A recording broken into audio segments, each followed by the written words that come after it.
Let's see here. So we've got Kerrigan, Chris J, Not Elijah, quite live yet. Not quite and live no, we're yet. not yet. So we have Gob as well as Tabson, sometimes known as Nasbit. So hashtag keeping Corey Dunn honest. So many. Oh my goodness. Yes, on my cell phone case. Thanks. Still, I have my credit cards, but you can't actually see them on here. So, what? I know where they're at now. Well, you know where they're at. This phone never leaves me. But yeah, we haven't missed around yet. I'm gonna look and see if someone wants to. They can post to me. This is awesome. So let's see here. I'm gonna see if I can find a post. ESEA, if you haven't done it yet, follow at ESEA Net, and they'll let you know. At least they did for the first one. Which sides of the map was selected and all of that. So we'll look at see if they posted the Cloud9 one. And yeah, so Cloud9 and Mousesports, this is the veto process. So Cloud9, since they are the lower seed or the away team, they vetoed Season. And then Mousesports, they vetoed Inferno and Nuke. And then Cloud9 vetoed Dust 2. Which leaves us with the last three maps in this order. We're going to be on Cash to start things off. Cloud9 will be on the counter-terrorist side. The second map will be Mirage, which Mousesports will start off on the CT side. And the last map, this is so interesting to me. We get the chance to see a lot of Train at this event. And that's going to be our third map. And Mouse will start off on the counter-terrorist side, if we get to that point. That is actually interesting, you know, and I'm surprised also that Cloud9 used a ban on Season. Because it's the European teams who are less experienced, so you'd think that they'd be at least comfortable enough, having played it a couple times during the season, that they wouldn't mind playing it, and they wouldn't mind having Mouse be more uncomfortable on it, but using that ban there. All right, so it looks like... yeah, so I've lost a lot of, checked my bank account, it is now empty. As long as you guys don't go negative, those fees are a pain in the ass. So you can zero me out, I have no issues with that, but at least don't overdraft, man, that's messed up. As we get older, I'm trying to save for a house, but if I get Brad credit, and thank goodness for you guys, we're hopefully about to start this game. Man, I am getting older. Not old, getting older. Oh yeah, is that how you justify it? With all my sense of humor has just gotten worse and worse and worse. Oh my goodness. I can see that. You strike me as a dad joke kind of guy. I used not to be. I at one point I was really funny, and then I don't know what happened. But shout out to our sponsors. Of course, that's Alienware. You see in the bottom of your screen. You got BenQ, Alienware, and Zowie. And then, of course, if you haven't done it yet, like I mentioned, follow at ESEA Net. That's how I found what the veto process was. You can do the same by following at ESEA Net. And if you want to get some of your posts up on the stream, you can use the hashtag ESEA LAN. And, of course, give it a like on Facebook, ESEA Net, and, of course, over on YouTube. That's Go ESEA. DeChosen still doing some really good stuff over there. He's, I think David has been around the scene for as long as I have and as long as you have as well. So yeah, he has been. And, of course, I have to mention I'm obligated by LP Kane. He stated to me, he even posted in the forums yelling at me that make sure you go over to esea.net/league and sign up. Season 18 registration now open. And another prize increase for next season. And, of course, that's going to bump us up. We went from 95 to 100. Every year, we're going to bump up every 5,000. Or at least that's what's happened. That's the trend. So if we keep down that trend, we could get up to $1 million in pot prizes at one point. Of course, that's many decades or centuries from now. But we could get there. Another dad joke on the book. I didn't even catch it. That's where you're at right now, Corey. That was a long best-of-3 series. Let's talk about that instead. Yeah.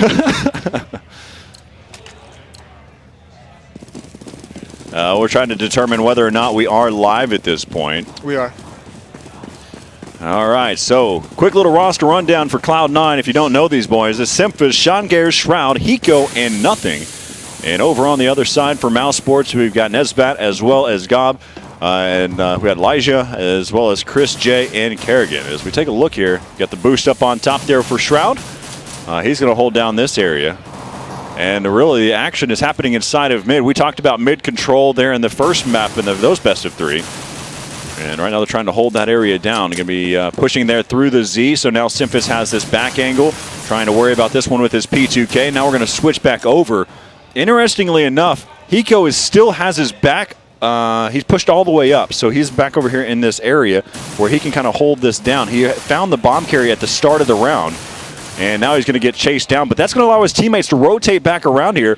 And smart enough here for Mousesports. They're going to go ahead and rotate back around, but they were not going to over-rotate there from Cloud9's perspective. Bomb carrier still going there towards the A bomb site. He's going to try to commit there. That's going to be Chris J pushing in. There's a nice shot there. And now look at Shroud. He dropped down off of his perch so he could get these headshots. And that's going to do it. Cloud9 picking up the pistol round.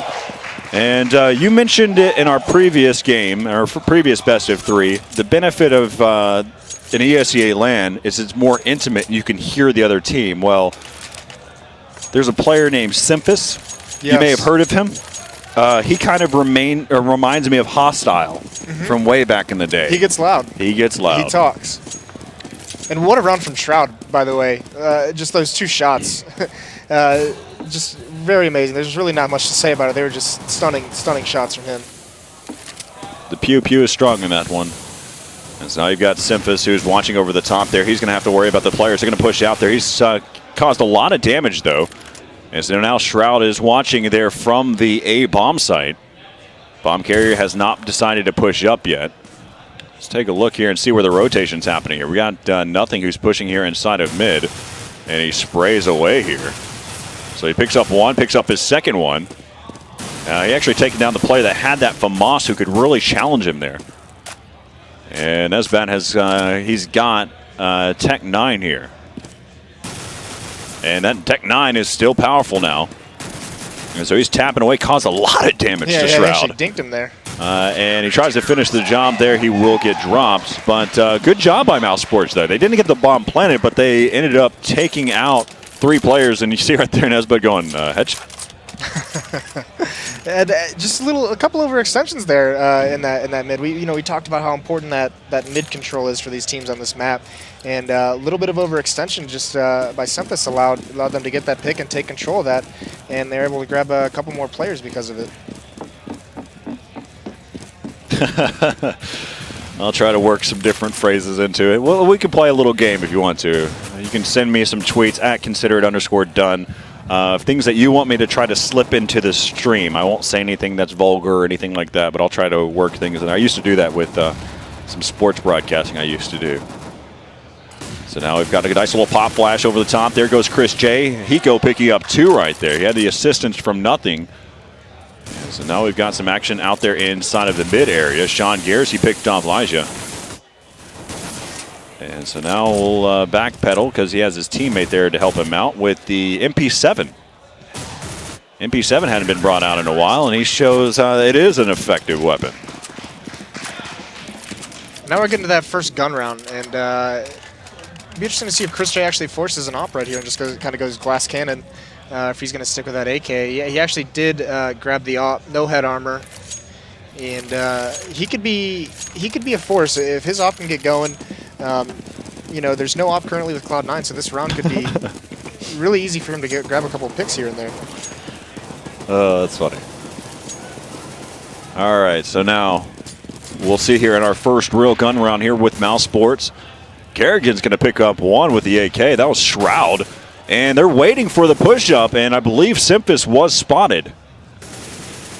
So let's see. Let's take a look from their perspective here.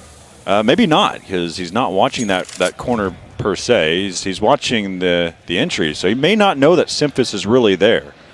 Let's see if Simphis, his play style, thinks that he knows that he's being spotted there.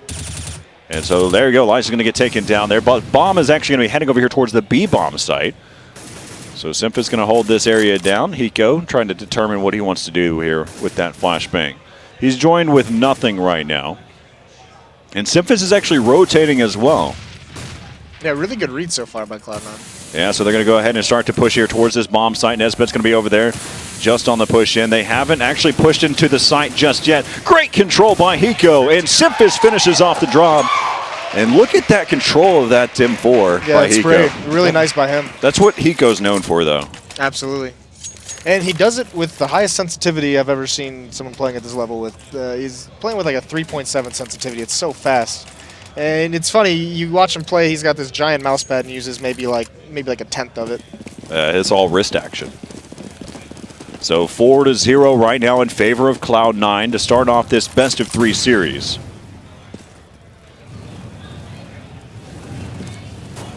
And, you know, you saw that round, it was kind of interesting. Cloud9 actually got really aggressive and lost a couple picks because of it, but we saw DreamHack winner that boot camp as Sean's actually trying to hold this with an op and gets a nice pick as they're in on the bomb site. Now he's going to work his angles there. He picks up 2 with the AWP. Now it's going to be left up to Nesbitt. In the backside, he'll get dropped by nothing. But what I was saying, at DreamHack, you know, Cloud9 had that 1-month boot camp and they came into a pretty tough group and ended up getting eliminated, but they played a match against Fnatic, I believe, on Inferno, and they were kind of getting beat up a little bit, and you saw a lot of what they were trying to do on their defensive side. Was very aggressive pushes, you know, down middle, down B, into halls, you know, something we hadn't seen out of Cloud9, and them busting it out here makes me think that was something they'd worked in on this map as well, as a more aggressive defensive side. So we'll see how effective that's going to be in the later rounds. Simphis gets that opening pick in mid. He actually pushed up real close. So we'll see how they start things off. Still have the holding the angle. So yes, like I said, all stream long, keep me honest. So you've got Lejiha. And look at how aggressive Simphis is playing. He's pushed up towards the T red box in the middle and gets another pick for him. And now it looks like he's going to keep up with that aggression and get boosted up on top of the boxes as a CT and go for one more pick. And he gets it. So setting up now to see if they can work here. Simphis will get taken down, though. As now it's going to be left up to Kerrigan. Tapping away with the AK, takes out Shroud. He's down to 20 health right now. Does have the bomb, has some time to play with. But Cloud9, no respect there as nothing peeks out, takes him out 6-0 now. So Cloud9 taking that early lead here. Yeah, and Simphis kind of, you know, starting to dictate. He really dictated the pace of that round, and it looks like they're looking for that aggression that they're employing on their CT side to kind of dictate the pace of how Mouz is going to be playing in their T half. You know, instead of letting Mouz come to them, they're going to go to Mouz, and they're going to disrupt what Mouz is trying to set up to do and where Mouz is trying to go to execute. And Simphis with those 3 kills was just masterful, being aggressive in 3 different locations and getting those 3 first kills.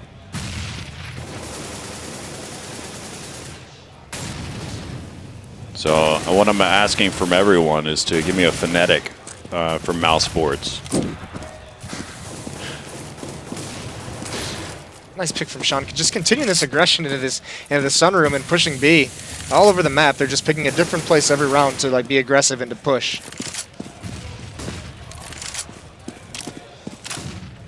So we're looking at Hiko's playing a little bit more aggressive over here towards that B side. He does have his teammate there to play with there. They will be heading over there towards the A bomb site.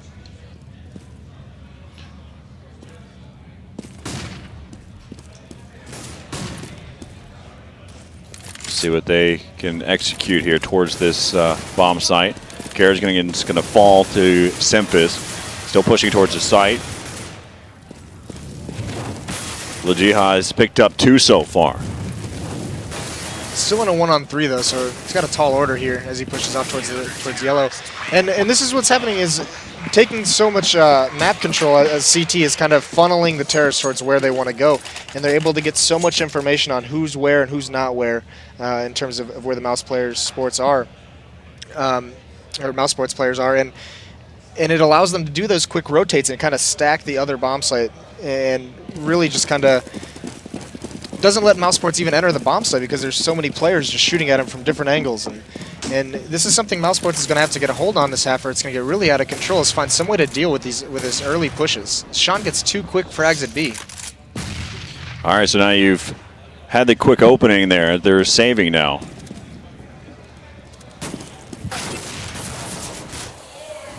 So you've got Tapson, who's left alive now in this last situation. He'll get dropped there by Hiko. So 8 consecutive rounds in a row. Yeah, and Wow. it's not slowing down. So, I mean, Mouse handled this aggression pretty well on the 4th round, the first gun round, where they managed to pick some people off doors. They were playing a little bit more passive, and now on other sides of the map, it seems like, you know, they're thinking at some point this aggression is going to stop, and Cloud9's just like, if you guys can't stop us from doing it, we're just going to keep going with it.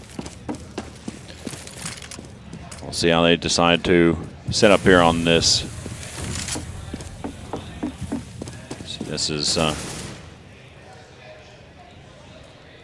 And it looks like actually Cloud9 didn't make a good call, because Mousesports is spread all over the map, just holding for some kind of push, some kind of peak.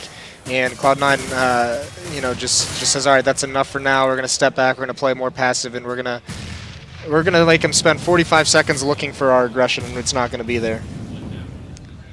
You can see back over here, Chris J waiting to see if there's going to be any players going to decide to push up. That's just not going to happen. Kerrigan over here inside of the A main. Legia, who's going to rotate back to his teammates. You got Tapson, who's back over here inside of the mid area. Still haven't decided to push up yet. Hiko and Nothing have grouped up over there towards the B-bomb site. Sean, Gares, and Simpus inside of mid. Still have Shroud, who's holding down over here. Sean Gares, he's under some gunfire. Now Shroud kind of moving out of his position to help out, even though Sean Gares has a teammate. And so now they're going to start to be able to push over here. Simpus picks up 1. They're going to boost up on top. They're still having a little bit of struggle there. They will get boosted up on top of that box there inside of over there towards that area. So he has the high ground, spraying away. Shroud picks up 2. They're going to work here towards the site. We've got Chris J and Kerrigan. Bomb is going to get planted. Chris J worrying over there watching the connector side. Taking their time. Hiko now going to be pushing in. Got 1 by quad, 1 in A main. And Kerrigan will win that gunfight there, as now it's down to this 1-on-2. And they're doing a great job. Mousesports falling back, not playing aggressive, not forcing the hand here. And it's right there that will kind of hold Chris J with this off back here in the back corner, as he's just going to go ahead and fake it. He's just trying to take the weapons away. He's going to lose the round, so 8-1 now is going to be the score. But Mousesports, they push into the site, and they end up winning those gunfights. And so they pick up their first round here against Cloud9. And actually, really good play by Mousesports. They were kind of getting frozen as they were entering that bomb site, and with Shroud and Quad was just staying alive and peeking just enough to keep him honest from just a full-blown rush into the bomb site. He picked up 2 kills, but eventually Mouse does get in. And then just great positioning by the 2, setting up that crossfire. And you know, Hiko, when he got put in that 2-on-1, there was no way he was winning that.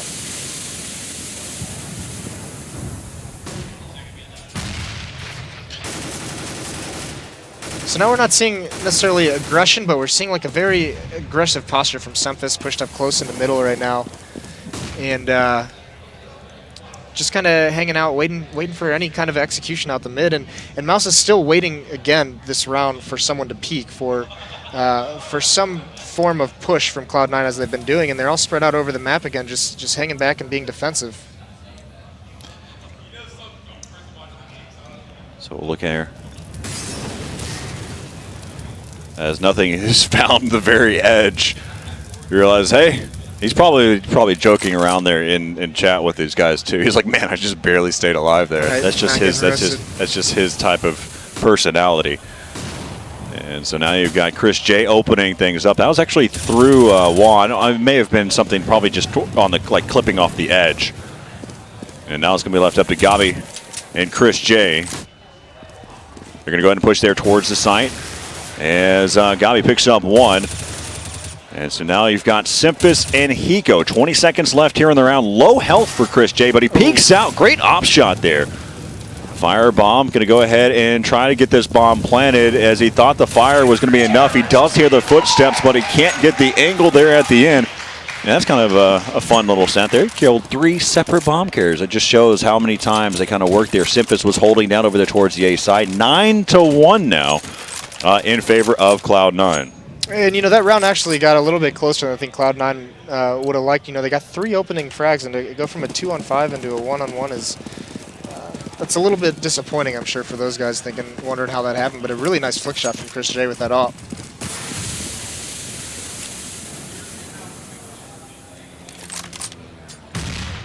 All right, so as we see the start there, that was nothing. That's actually all the actions happening over there towards the B side. Back over here with Hiko.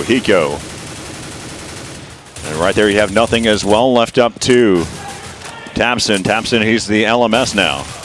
And he picks up 2 kills so far. As you got Sean Gares right there, and Simphis just on the other side. And you can consider this round done. And Simphis is,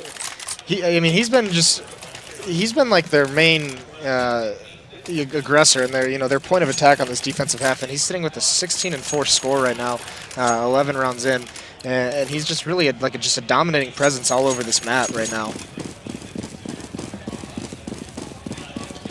All right.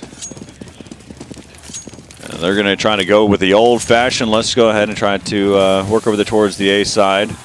They've got 3 players working over there towards the squeaky door. Of course, this is a save round. The whole goal right now is to get this bomb planted. I know I've butchered it quite a bit for those of you that have been bearing with me. But LAN, correct me if I'm wrong, but they're going to go ahead and push out there towards that that door. And Sean Gares, he's going to try to go his way over there to get that slice and dice. But it just blows me away on how often now. I won't even put this one on the CZs. I think they just won this round outright by getting the right entries.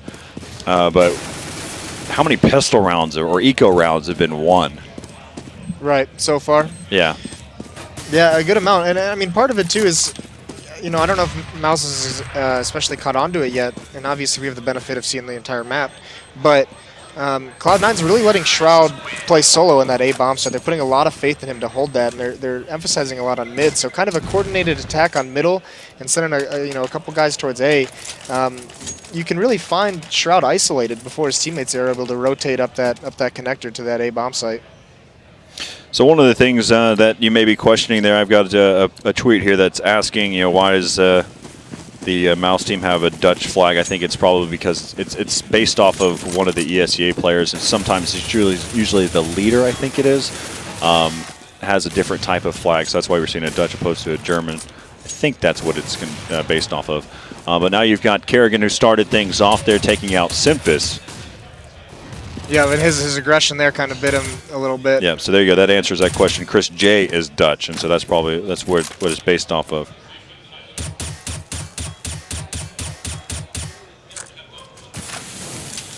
Yeah, so just for reference, for those of you all at home that have posted to me all the different ways to say his name, I've got Leg-Ia. I've heard that one. I've got Legia. There's so many different ways. So we'll have to ask him. That's usually the best way. That's usually what I do before the match starts. But how fast we got started for this one was a different story. So. And they're taking this mid control Mouse right now, so they have the guy boosted and they spot Sean out at sandbags, but they're taking mid control late into the round right now, looking like it's going to be kind of a B hit or a B split. But Cloud9's rotated towards A. They've completely left B open, and this is going to be really surprising for Mouse as they enter the bomb site and wonder where everyone is. And Hiko's already smoked out on the rotate, but gets one through the smoke and the spam. All right, so now we're down to a 4-on-4. They do get the bomb planted over there towards that B bomb site. Let's take a look and see if they can get an opening and get this retake. But there will be one player that's going to be lurking about. That is going to believe it's Kerrigan. And it seems as if they have decided to save their weapons here. Yep, that's exactly what they're doing right now. Hiko's retreating towards CT spawn. And I wonder what call was made that caused them to give up the B bomb site completely, because no one was there. Mouse just had a free bomb site to enter. And so that little aggression, just the fact that Mouz took over mid in that late round, triggered some sort of rotation off Cloud9. It's just a really bad read by them.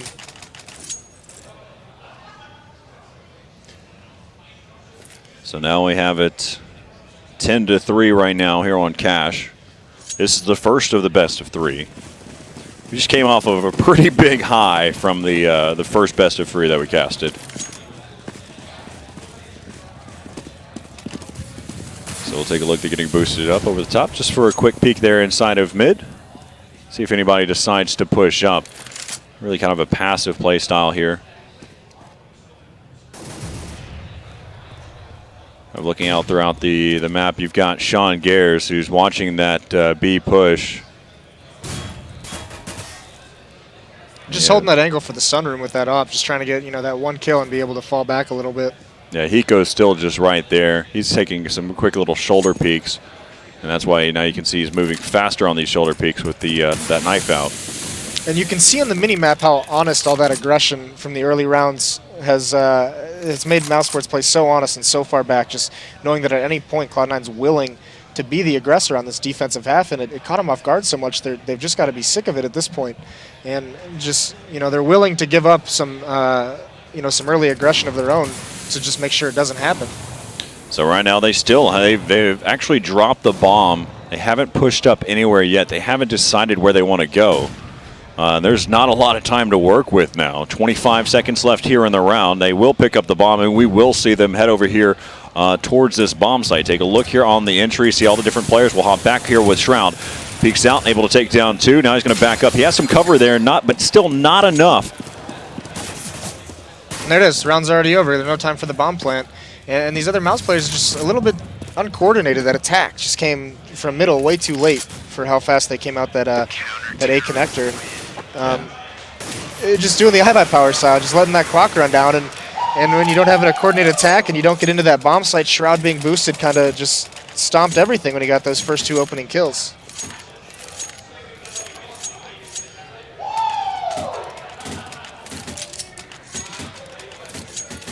But Mouz does manage to buy again, and they actually have another op into Chris J.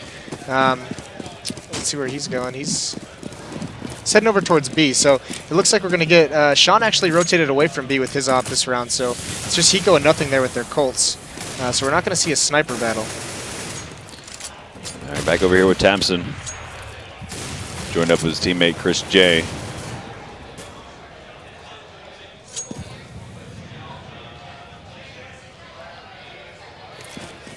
See how they decide to set up here. Do this here for a second, haven't really taken much advantage of that. So we can see that fire grenade going over there towards the vents. Still just taking their sweet time moving around this map. They're still, it just seems like they're still so scared of any kind of push or aggression that they're just staying so far back. And Chris J actually misses a shot with his op boosted onto Sean Gares in middle. So we'll switch over to this little gunfight that we have right now. Sean takes down Tamsin. Oh, what a shot there. And so now, see what they end up doing. They're going to go ahead and fall back. Really going to start to head over here towards this side. That's going to be Simphis there. And Simphis right over by Forklift. He's going to push back around. He has his teammate. That's going to be Shroud. He's up on top and boosted. And 12-3 is your first half score. Yeah, and just a small hiccup of a couple rounds in the middle of that half, but Cloud9, you really saw like it was tale of 2 teams there with how aggressive they played and how much map control they just took from Mouz early on. And Mouz couldn't stop them from doing that. And then they kind of sink back into the bomb sites for the later half and play a little bit more passive. And Mousesports had to spend so much time, watchful of those pushes that, the clocks just were working against them. And really nice shots from, Simphis had a big half, and Sean with those 2 off shots at the end were great.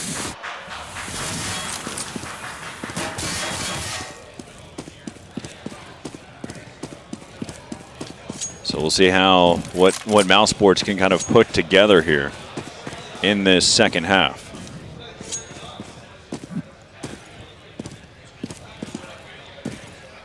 I'm more interested to see because I mean I said it earlier with that boot camp they had. We didn't get to see a lot of the strats that they made during that one, or Cloud9 made during that 1 month boot camp. Having gotten beat up pretty badly at DreamHack Winter in the group stages. And I think that those aggressive CT tactics are a part of the product of that boot camp. But it'll be interesting to see what they came up with for their T-halves, because some of their T-halves at times have looked a little bit weaker, a little like very basic, and with Sean back at the helms, you know, I think they've got to have a couple of cool things planned. You know, Hiko was telling me about some cool stuff they've created on the different maps. So curious to see if they bust anything out for this early match in this tournament. Just a moment here to get started.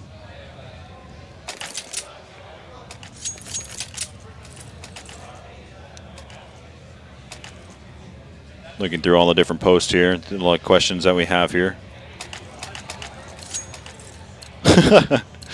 This is the downside for me, that I never had the chance to really learn a different type of language, and so what's all the accents and all of those different things. I've got all the rest of them, I understand, guys. As right now we're going to start things off. Simphis going to pick up one there into Kerrigan. And so now you've come back here, you've got Gobi's picked up one so far. So now it's going to be down to this 3-on-3. They're just battling it out here inside of the A-bomb site. Going to be one over there by the quad area and one over the top. So nothing is going to be in a really tough spot as he pushes over the top. And now it's going to be left up to Tapson. Tapson with the nice USB headshot. The bomb is dropped over inside of A main, but Simphis is going to continue to challenge here. And that ends up costing him in the end as Tapson picks up the round. And so now Mousesports, 4-12 now. They've got a tough road to go down, but it's definitely not out of here. So. Yeah, and it just seemed a little, that take by Cloud9 just seemed a little awkward, and they gave Mouse a lot of time to rotate and play behind the smokes and get into different positions, and really let those rotates come in, and it just kind of slowly just kind of shut that. They just whittled Cloud9 down, and Tapson with some really nice shots there at the end. Yeah, if you're questioning what the map number 2 will be, that's going to be on Mirage. And then after that, we'll have, if we get to the point, it'll be on Train. And both of those maps, Mousesports will start off on the CT side. So we hop into this one. They're going to be action over there. Apologize. Going to be heading over there towards that A-bomb site again, trying to get that bomb planted here. So Shroud will get the bomb down. Chris J actually has the UMP. And peeking out is going to be Shroud. Shroud has no fear there. But in the back of the site is going to be Hiko. And Hiko had the right weapon there. And there was low health for two of the players. Chris J and Tapson were both low on health. But they'll pick up another round. 12-5 now is the score here in the second half. And, you know, I think Hiko maybe didn't notice that Colt was down that whole time. He could have picked it up and reloaded it there and maybe helped Shroud out a little bit more. But really good plant by Cloud9 to get into that bomb site and get that down, get that economy a little bit boosted for an eco round. And looking forward to next round for this first gun round.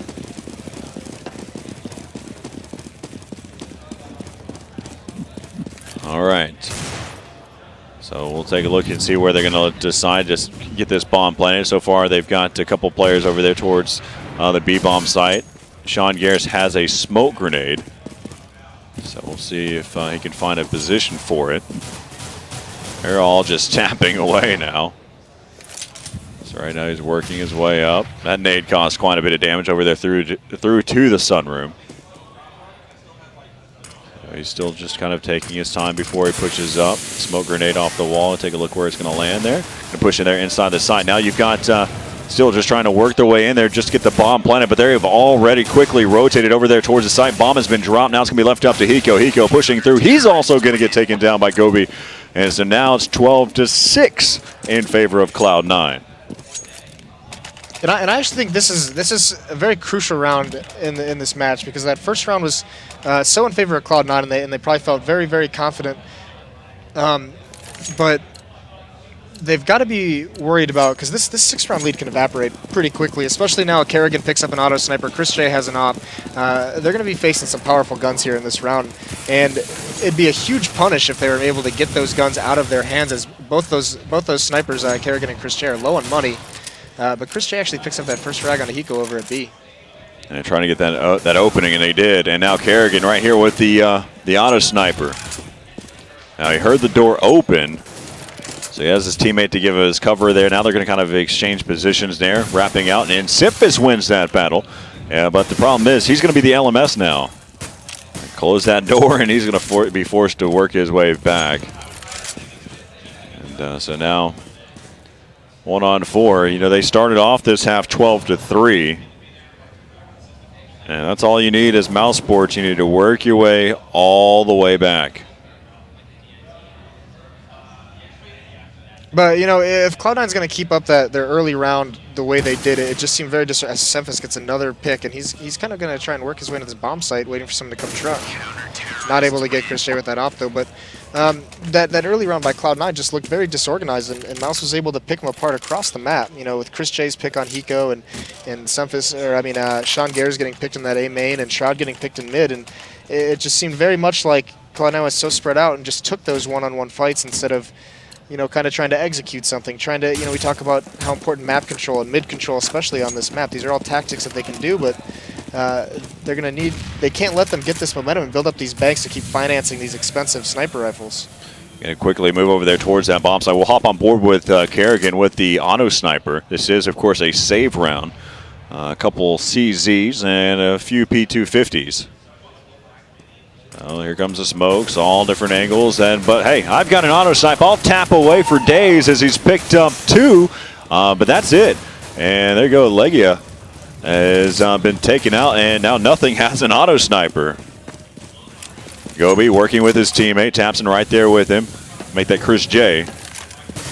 So now they're working here towards the site. Eco over towards Forklift. And Nothing getting the bomb planted right there in that default position there. Actually pushed all the way up to get to that point.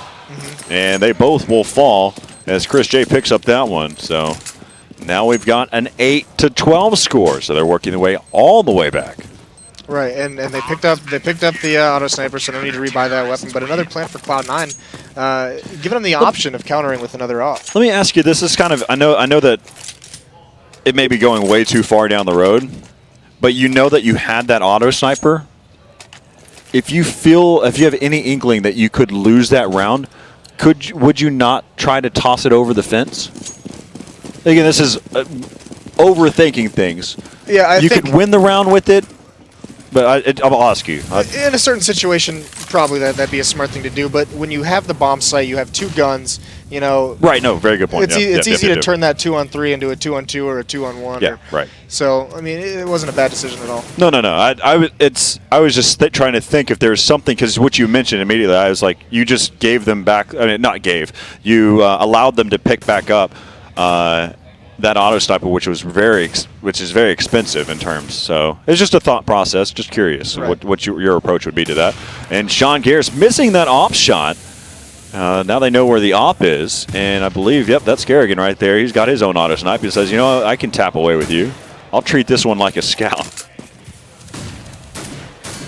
And they're still working those angles over there. They have a lot of faith in Kerrigan, but really the bomb is going to be heading over here towards the other side, and that's probably the right call. You're going to be on the lookout for some lurking. Nades came in from Simphis and Nothing, and so they're going to work there towards the site.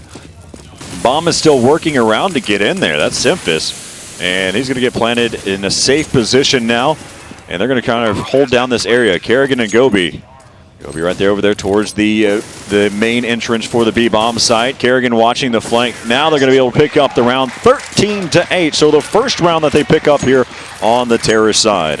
They actually ran into a little bit of a you know, you say it was the right call to go to B. They were just trying to avoid that auto sniper, I think. But they actually ran into...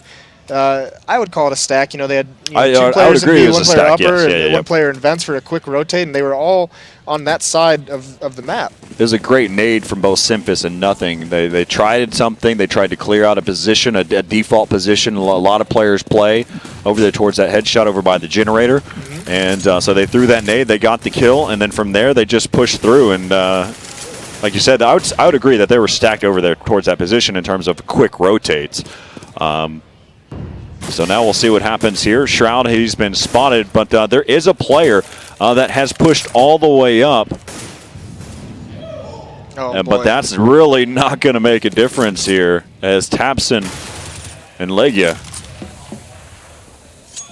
are the last two alive here. And there is another player. It's just a lurk to lurk. And oh no, Sean's wondering why he missed the shot. But there is another player that was lurking about there that will pick up that kill. That was Shroud. And so now Tapson, he's just going to go ahead and hold on to this weapon now. Yeah, he's forced to save because I mean, it'll be interesting if they decide to go for the win, because he could drop another Colt after this. Right? If he saves this gun, he can drop a Colt for somebody. They could have 2 guns and some CZs, which are, you know, you're not exactly.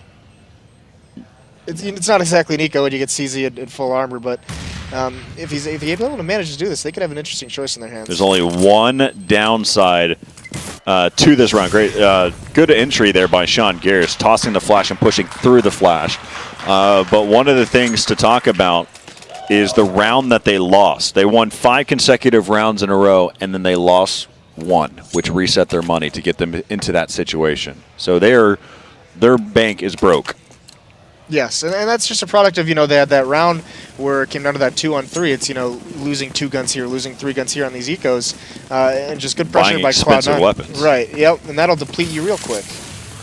All right, so now we've got nothing. He's going to push up there with his teammate. Chris J does trade with him, though, does pick up 1. So now they're just going to play this one out. Look at this boost Tapson's got going on at B. This is actually a really cool boost. Take a look here. Yeah, so you can see them boosted up on the top, just taking that peek over the top, so you could have seen Hiko. But right now down to a 3-on-4. He's going to check the back area, but they don't know that a player has actually pushed through. It's going to come in and cause a lot of damage there to Sean Garris. And peeking out, nothing is going to get dropped there. Now down to a 3-on-2. Tapson just trying to stay alive, but there is one player inside of Vince. Legia just waiting. He's not going to push through. This is a smart play here. Look at this, though. Sean Gare is going to try to counter here, and Hiko pushes up, and Legia is going to actually say, thanks for the AK. And that's going to go ahead and do it as Tapson picks off from the inside of the B-bomb site. And whether economy was an issue or not, they were able to pick up the round. Really nice round by them. Really nice eco win.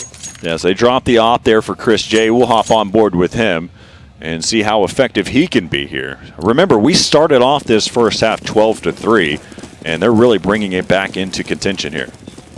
Yeah, and this is a big round for them. You know, C9 might, I mean, they're the team that force buys whenever is even possible. You have to believe that Cloud9 is going to buy, but losing this round, Cloud9 would probably be in a situation where it's going to be that half buy that they'd probably have like 2 to 3 AKs. Yeah, taking a look at the setup here. Legia's right up on top of Catwalk. He has his teammate Karrakin right there with him. And a quick rotate will be Gobi. And then this is a good switch up because they've been putting a lot of pressure on B for the last few rounds. And now they're over here at A. Shroud's messing with the door.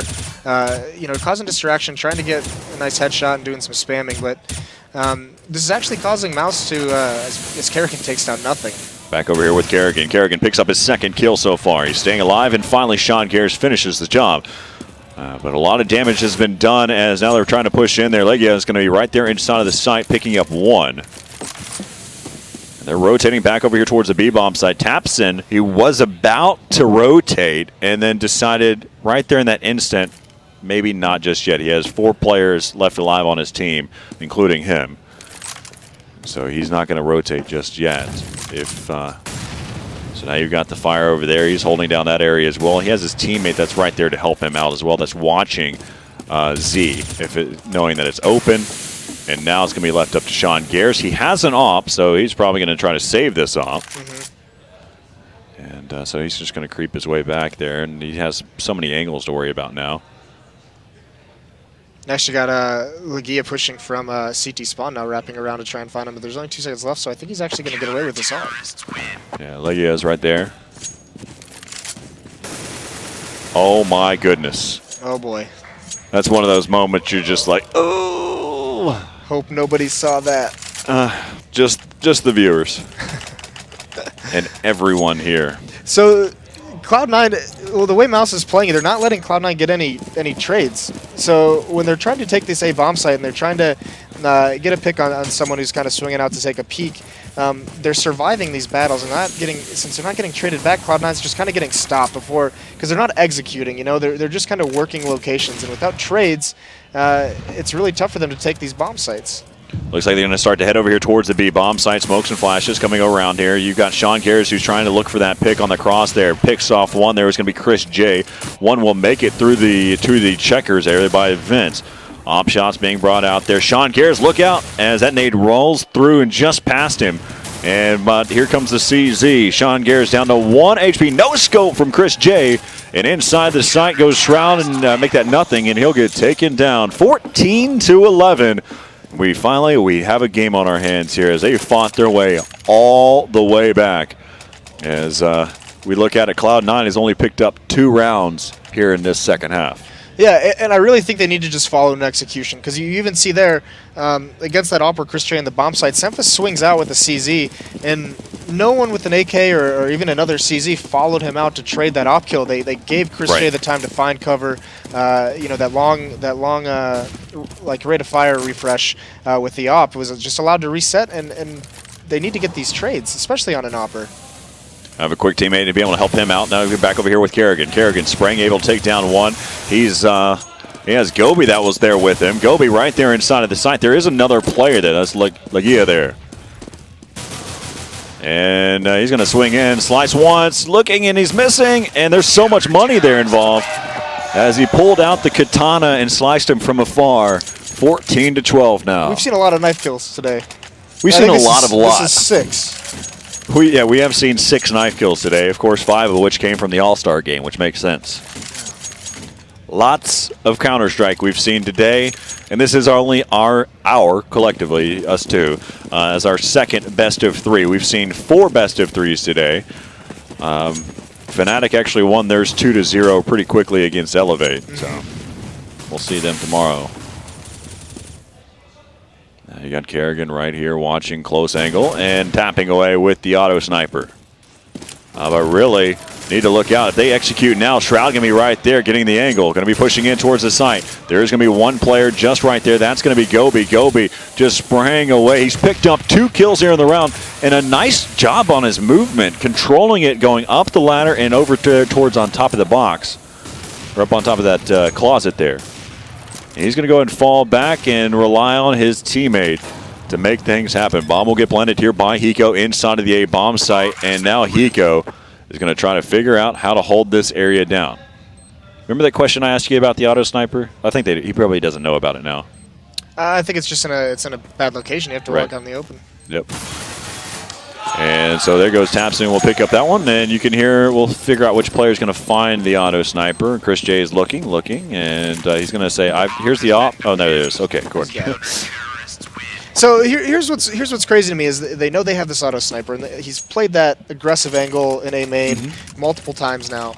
And these fights that they're choosing to get in, they're not using their flashbangs. You know, Semphis died with like 2 flashbangs that round getting picked, and it's, you know, you don't necessarily use that flashbangs all the time to take the bomb site, but just to get that map control, just for that safety. Well, the other thing too is, so you mentioned that he had the flashbangs, not just because it was in his inventory. He actually had one in his hand. He didn't even come out prepared with the AK or anything like that, and so he ended up getting taken out. Let's go back over here inside the action though. Lagia popping out the flash. He picks up 1. Oh, nice trade by Shroud on that auto sniper. That's a huge kill. All right, so now 3-on-3. Got Chris J here with the op, still scoped in, and he misses that shot. There's an opening, still pushing through. Now Gobi's like, oh no, need to watch about multiple angles, but he has his teammate Chris J to be there to help him out. Now going to be left up to Semphis. Semphis down to a 1-on-2, pushes over the top, and Tapson. They even this one up, 14-14. Hey, Moses. Yes. Did you think you were going to be casting this many rounds today? I didn't actually. We popped his cherry because now he's casted not only a first, real best of 3 at a LAN event, but we also got you to cast a triple OT. Hey, you want to see some more best of 3? This is going to be a long night. Now, do you have a little bit more respect for what my craft is all about? Not you specifically, but yes, the craft itself. I appreciate that. All right, so pushing in there. Nice job by Shroud, anticipating as he saw the door open and takes out Chris J. So they're going to be pushing out here out in the open. Shroud picking up another one. Great entries by Shroud. And he goes right there taking out Gobi. And so all it took was Mousesports to get to tie point where Cloud9 says, hey, it's time to kick it into gear. Right, turn it up a notch. And here's what's crazy. This is what worked, because this doesn't make a lot of sense to me. They sent 4 people into that doorway. And they've done it. They've sent, I think they sent 3 like another round. And all those players are just wasted in that tiny choke point. Yeah. And, you know, if that first guy gets picked off, then it just kind of turns into a domino effect. But just kind of button their head against that choke point, and it works. Well, it's interesting. So let's go back. Remember the over here on the. So look at the overview real fast as they're chasing after. Nothing's right there. I may wait for. We'll see if nothing gets this kill here. Uh-oh, there it Yeah. is. So all right. So we'll go back here and look at the overview of what I'm talking about. So when Kerrigan had the auto sniper, he was playing this angle right here in this area, and he was watching this really close choke point, right? Mm-hmm. So one of the things, though, that they realized is, I recall Shroud was actually, he took out Kerrigan from this angle. Right. And so probably what they collectively said, hey, you know, the auto sniper's playing very aggressive. If we push through quickly, then we might be able to make something happen instead of getting or tapped away in this area. Just, you know, something to think about there. Right. And here they go again. They're sending another 3 people into the doorway. And there is an auto sniper there in the same situation, same example. We'll see if it really starts to pay out, if I'm getting paid the big bucks. Well, Simphus said, you know what, I can do it the old-fashioned way. Use that flashbang. Hey, exactly. Use the flash. Let's go back to the basics of CS, Fundamentals 101. As they're going to go ahead and push in there. But look at that. Even though they were able to get that first entry frag, it really hasn't helped out too much, as now as they're going to even things back up. They're just going back and forth. Nothing. He has so much time to get the bomb planted. But there is one player. So we've got Gobi, who's rotating around, and Chris J with the op shot. And the bomb has not been planted yet. Now it will. Down to a one-on-one. Are we going into an overtime, or are we going to see Cloud9 take this one? Down to a one-on-one. Nothing is known to be very aggressive. He can't really wait it out. Let's see if he decides to push through there. And there he goes, and nothing takes it. And Cloud9, 16-14. Mousesports, they made it interesting. It was 12-3, and they brought it all the way back to utilize all 30 rounds that you're given. And really smart play by Nothing. He actually checked that flank early. He faked the plant to check the flank. He just had that sixth sense was telling him someone was coming from